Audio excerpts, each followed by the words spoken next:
নমস্কার বন্ধুরা, আমি অনিন্দ আজকে নিয়ে আসলাম আরেকটি নতুন ব্লগ যার নাম সারনাথের সার কথা। বেনারসে এসে দ্বিতীয় দিন আমরা সারনাথের উদ্দেশ্যে রওনা দিই। যারা বেনারস ব্লগটা এখনো দেখেননি তাদের কাছে আমার রিকোয়েস্ট, ওপরে আই বাটনে এবং আমার ডেসক্রিপশন বক্সে লিংক দেওয়া আছে, আপনারা তাতে ক্লিক করে অবশ্যই বেনারস ব্লগটা চেক করে নেবেন। বেনারস থেকে মাত্র 10 কিলোমিটার দূরে অবস্থিত এই সারনাথ। আজ থেকে প্রায় 2500 বছর আগে এখানে আসেন একজন হিন্দু রাজকুমার, কিন্তু তার এখানে আসার উদ্দেশ্য ছিল সম্পূর্ণ অন্য। শাক্যকুলের সেই রাজকুমার সিদ্ধার্থ নামে জন্মগ্রহণ করেন। পরবর্তীকালে পুরো দুনিয়ার কাছে তিনি গৌতম বুদ্ধ নামে পরিচিতি পান। জ্ঞান লাভের 7 সপ্তাহ পরে উনি সারনাথে আসেন এবং এখানেই তিনি প্রথমবার তার 5 জন শিষ্যকে উপদেশ দেন, যাকে ধর্মচক্র প্রবর্তন সূত্র বলা হয়, অর্থাৎ ধর্মচক্রের গতির ওপরে নিয়ন্ত্রণ। আর এখান থেকেই জন্ম হয় বৌদ্ধ ধর্ম। এই সারনাথের ব্যাপারে আরো বিস্তারিতভাবে জানার জন্য আমরা এখান থেকে একজন লোকাল গাইডকে নিয়ে নিলাম। লোকাল গাইডের এখানে কোনো চার্জ নেই, কিন্তু আপনারা খুশি মনে যা কিছু এদেরকে দিতে পারেন। मैं यहाँ ग्रामीण बुनकर सोसाइटी की तरफ से गया हूँ और मेरा नाम सुजीत कुमार पटेल है और यहाँ पर मैं लोकल गाइड हूँ। टूरिस्टों को घुमाने का काम मैं करता हूँ। पहली बार आए हैं आप लोग यहाँ पर? चलिए ठीक है। देखिए फर्स्ट टाइम तो आप लोग जिस प्लेस पे आए हैं, जिस जगह पे आए हुए हैं, इस जगह का नाम है सारनाथ। यहाँ पर एक सारंगनाथ का मंदिर है। शंकर भगवान के शाले का नाम था सारंगनाथ और शिव पुराण में लिखा गया है कि पूरे श्रावण मास तक काशी विश्वनाथ इसी सारंगनाथ मंदिर पर ही निवास करते हैं। बाद में गौतम बुद्ध ने यहाँ पर फर्स्ट टीचिंग किया, मतलब कि अपने धर्म का पहला उपदेश दिया, फिर इसका नाम सारंगनाथ से कन्वर्ट होकर चेंज होकर के सारनाथ हो गया। तो ये सारनाथ बुद्धिस्टों का, ये जो बौद्ध धर्म वाले होते हैं ना, उनका ये तीसरा तीर्थ स्थल है। भगवान बुद्ध के 4 प्लेस इंपॉर्टेंट होते हैं। फर्स्ट है आपका मुंबई नेपाल कपिलवस्तु, जहाँ पर गौतम बुद्ध का जन्म हुआ था, और सेकंड प्लेस है बोध गया विहार। वहीं पर ही भगवान बुद्ध को कार्तिक पूर्णिमा के दिन बोधि वृक्ष के नीचे, पीपल के वृक्ष के नीचे एनलाइटमेंट मतलब ज्ञान की प्राप्ति हुआ था। और थर्ड प्लेस आपका सारनाथ। तो यहीं पर ही गौतम बुद्ध ने अपने 5 शिष्यों को बौद्ध धर्म का पहला उपदेश दिए थे और उनके 5 शिष्य का नाम था अश्वजीत, महानामा, कोंडनी, भद्रवप्पा। और इन लोगों का 4th प्लेस पड़ता है कुशीनगर, जो गोरखपुर साइड में आपका पड़ता है। उधर में ही गौतम बुद्ध ने अपने शरीर को 80 ईयर्स की अवस्था में, 80 वर्ष की अवस्था में अपने शरीर को त्याग दिया था, जिसे कि बौद्ध धर्म में बोलते हैं महापरिनिर्वाण, मतलब कि मोक्ष की प्राप्ति। और इधर देखें आप, ये जो सबसे ऊपर वाला मूर्ति दिख रहा है, स्टैचू आप लोग बैठे हुए हैं ऐसे करके, इसको बोला जाता है सील समाधि ध्यान मुद्रा। इसी मुद्रा में गौतम बुद्ध ने अपना तपस्या शुरू किया था, लेकिन इस मुद्रा में उनको एनलाइटमेंट ज्ञान की प्राप्ति नहीं हुआ था। उसके नीचे देखें बीच में कैसे करके है, ये है अभय मुद्रा, इसे आशीर्वाद मुद्रा या श्वेक मुद्रा बोलते हैं। और इसी मुद्रा में गौतम बुद्ध ने अंगुली माल डाकू को अपना आशीर्वाद दिए थे। और ये जो कॉर्नर में छोटी छोटी मूर्तियां हैं ऐसे करके है, इसको बोला जाता है धर्म चक्र परिवर्तन मुद्रा, मतलब कि ऐसे ही बैठ के उन्होंने अपने धर्म का पहला उपदेश सारनाथ में दिया था। और ये देखें आप, ये जो पीपल का ट्री आप लोग देख रहे हैं वृक्ष, इसे बोधि वृक्ष बोला जाता है। तो यह उसी बोधि वृक्ष की शाखा है जिसके नीचे भगवान बुद्ध को बोध गया विहार में ज्ञान की प्राप्ति हुआ था।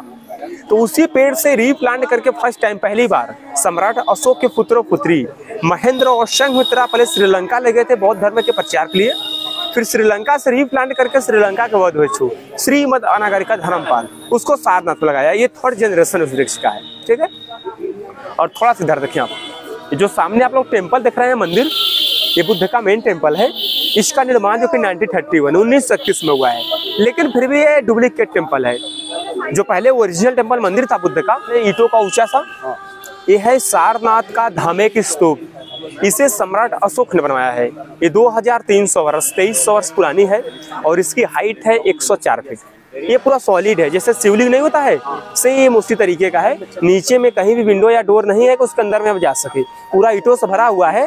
जो पहले बुद्ध का मंदिर था, टेम्पल था, उसी स्तूप के बगल में था 61 मीटर का, 61 मीटर का, जो गुप्त काल में बना था, मुगल पीरियड में से डिस्ट्रॉय कर दिया गया। तो उसी से कॉपी करके बाद में फिर इस मंदिर को बनाया गया। और इस मंदिर के अंदर में जो भगवान बुद्ध की मूर्ति है वो 9 फीट का और सिंगल स्टोन सैंड स्टोन है, गोल्ड पॉलिश है। और इस मंदिर का पूरा मेंटेनेंस, मतलब जितना भी पैसा खर्च होता है पूरा थाईलैंड देता है, इसलिए इसको थाई टेम्पल बोलते हैं। वो सब बुद्धिस्ट।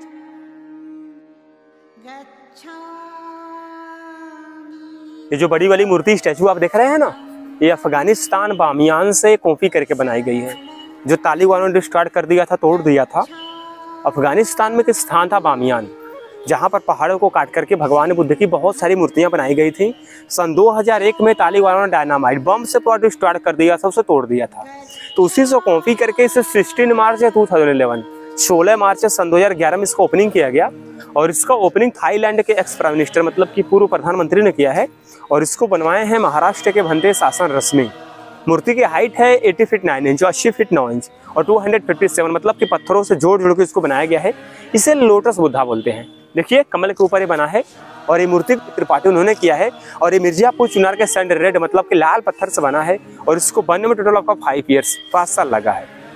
और थोड़ा सा पीछे देखें आप लोग, देखिए जो मंदिर टेम्पल है ना, एक टेम्पल भी 2 पार्ट में डिवाइड है। आगे तो गौतम बुद्ध की मूर्ति थी, जो पीछे वाला बड़ा वाला है ना, ये मेडिटेशन हॉल है।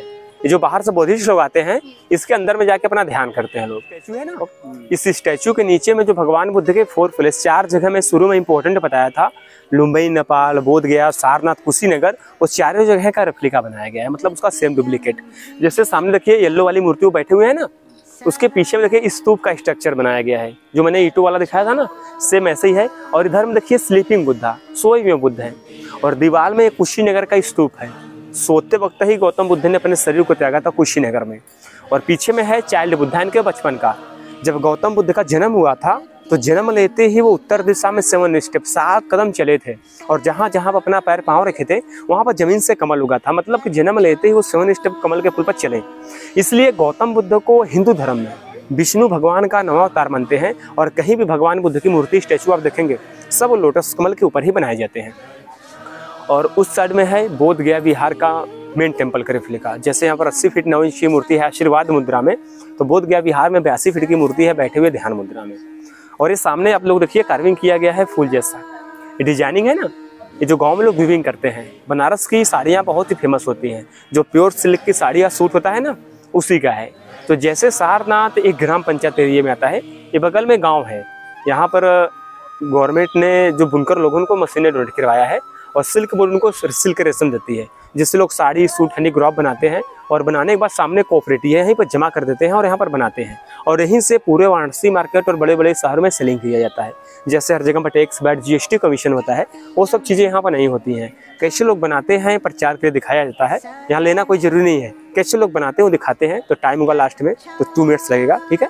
उससे एक कार्विंग जो येलो वाली मूर्ति है ना, ये गौतम बुद्ध के माता जी का मूर्ति है, महामाया देवी जी का। जब गौतम बुद्ध का जन्म हुआ था तो जन्म के 7 डेज 7 दिन बाद ही उनके माताजी का देहांत हो गया था।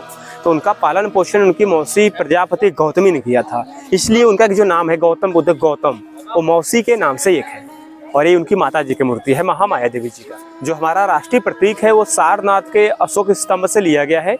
अशोक स्तंभ बुद्ध से रिलेटेड होता है। इसमें ऊपर 4 शेर होते हैं, पीठ से पीठ सटाए हुए और दहाड़ते हुए।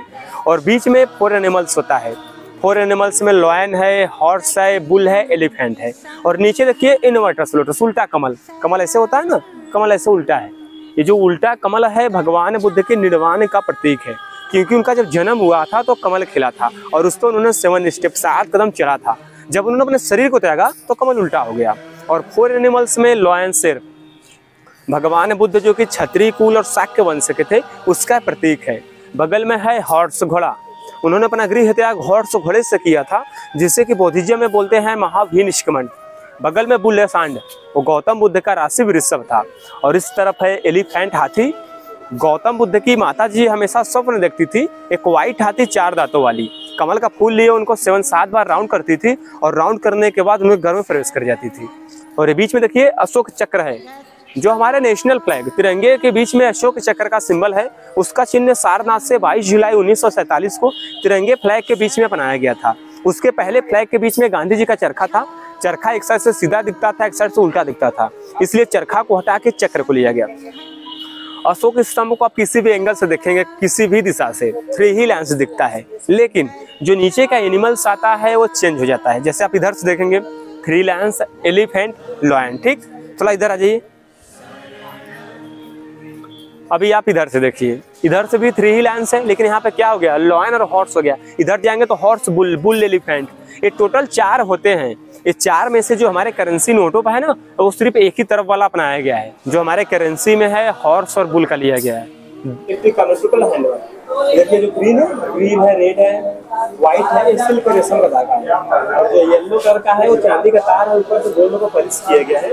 एक साड़ी को बनाने से 3 दिन से लेके 1 महीना, और डिजाइन के ऊपर डिपेंड करता है, जैसा डिजाइनिंग रहता है आपका टाइमिंग।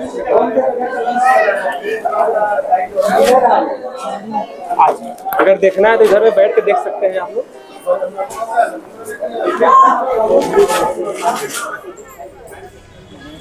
ওখান থেকে বেরিয়ে আমরা আছি মিউজিয়ামে।